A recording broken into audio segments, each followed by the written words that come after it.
child?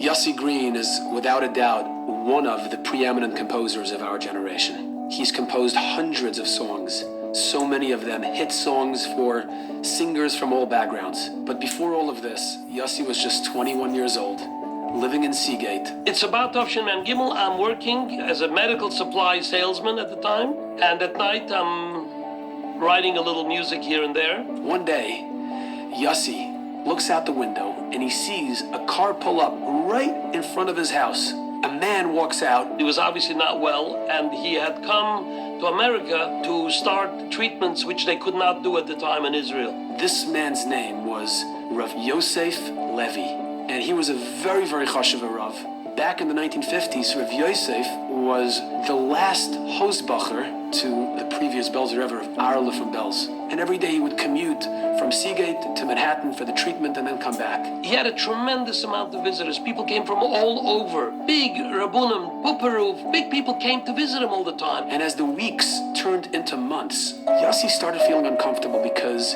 he had never approached him to say Shalom Aleichem, to say hello. And the more time that passed, the more uncomfortable it got. It got to the point where before Yossi Green would come home from work, he would phone his wife and ask her, honey, is the man sitting on the patio outside? I don't want to bump into him. The drift between me and him got wider and wider. He would be in the backyard, we live right on the ocean, and he'd be davening to the Rebbeinu Shalom like this, and he would be crying, and he would be...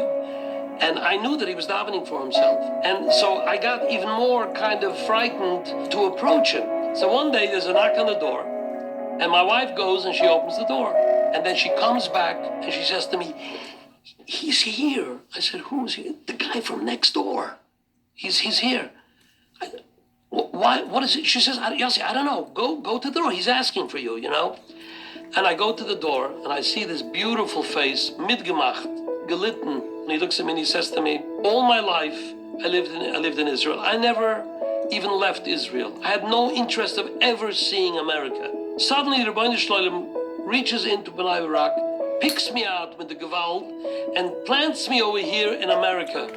And where? In a place called Seagate, on this street, right next to you. And the whole world is visiting, and all the Rebbes, Rabbunim, everybody comes, me kimpt, me trut, me begleit, but the person who lives right next to me, he doesn't come visit. So I said, you know what? You don't visit me? I'll visit you from now on. Maybe you want to learn together a little bit, not long, a little bit. In the backyard, there's a table, 2 chairs, 2 Gemaras. We'll start from brachas. What do you say? And Yossi said, sure, no problem. And we got very, very close. We got close. I got very comfortable. My wife would take him sometimes. She would drive him for treatments. I realized this is big stuff. Where did I have an opportunity to sit with somebody who was literally the husband of Rabbi Belzer? One day, Rav Yosef Levi turns to Yossi and he says, Yossi, you know, this coming Sunday is my Rebbe's yard site. I'm wondering if I can ask you and a couple of friends to come over to my house, to my place. I'll prepare something and we'll have a yard site Suda for a baron from Belz. It turns out that Yossi had his father buy him for Shabbos, so Sunday morning, Yossi asked his father if he can join to complete a minyan. Mordechai ben David, who is a neighbor of Yossi Green over there in Seagate, also came to that Seuda, and they had 10 people, and they all walked in, they sit down. In the middle of the Seuda, Rav Yosef Levi gets up, and he starts telling a story about this great tzaddik, his Rebbe, Rav Aaron from Belz. There was a Yid who didn't have children for many, many years. He had daughters, but there was, I think it was like 17, 18 years that he had no children afterwards, and he very much wanted a boy. He would constantly go with the kvittel. He's looking for a son, please, a brocha for a son, and he never got a response. Around Yom Kippur time one year, 2 years before the Rebbe passed away, this fellow came with a kvittel to the Rebbe. He says, Rebbe, I've been asking for a bracha for so long. I'm telling the Rebbe right now, if I don't get a bracha for a ben zachar, now I am not breaking my fast this Matzah Yom Kippur. The Rebbe looked at him and he smiled, and the Rebbe said 3 words in Yiddish, Oy bazoi, nadir, which means, if so, okay.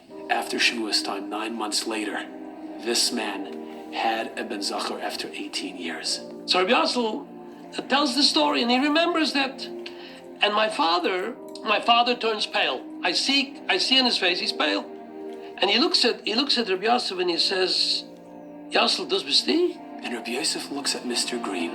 Their eyes lock, and immediately everybody in the room understood what is taking place right now. This man, Yossi Green's father, was the man years earlier by Rabbi Aaron from Belz asking for that bracha, and Yossi Green was the baby that was born from that bracha. That feeling of chills, I still remember a feeling of it, that something was happening at this table that was bigger than all of us. That night, I was learning brachas Daf Zayin, and we were learning together. And I learned this Gemara, and I'm very moved by the Gemara. It talked about Yom Kippur. It talked about a bracha. And Hashem refers to Yishmael Kohen Gadol as B'ni, B'ni, B'ni, my son.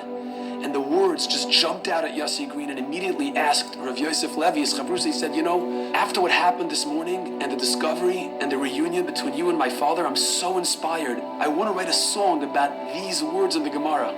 Is it okay? He wasn't sure because it had Hashem's name, Akasrike El Ka, Hashem, Tzavakais. Is it appropriate? Is it not appropriate? So he says, I'm telling you 100%, write a song and put the feeling, the way you described what you felt from this matzav that was going, put that feeling into the song. I came on that night, I sat down by the piano, and it came because we were learning. Tanya,